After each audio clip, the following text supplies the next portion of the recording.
Okay, it cut me off again in the last two, but this is the book we are reading from, Hoodoo, Cleansing and Protecting Magic by Miss Aida.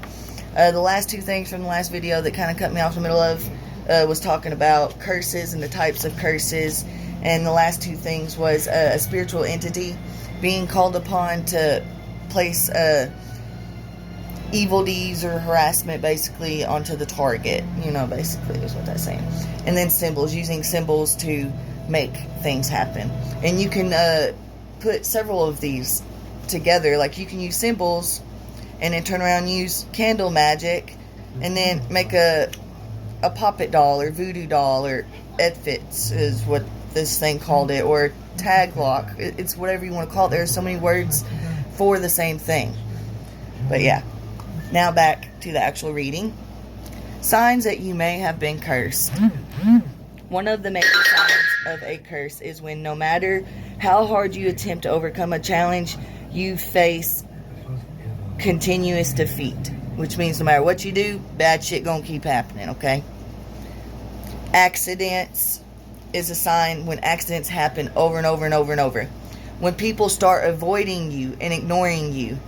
When people don't have no more empathy for you or show any kind of emotion, like they feel bad for you if something bad's happening to you.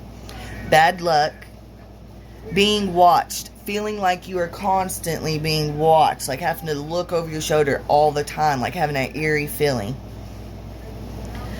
Dismissal. People no longer value your input or your opinions. They'll just brush you off, which is kind of the same thing as avoidance, really. Difficulty sleeping. You'll have nightmares, bad dreams, insomnia, panic attacks.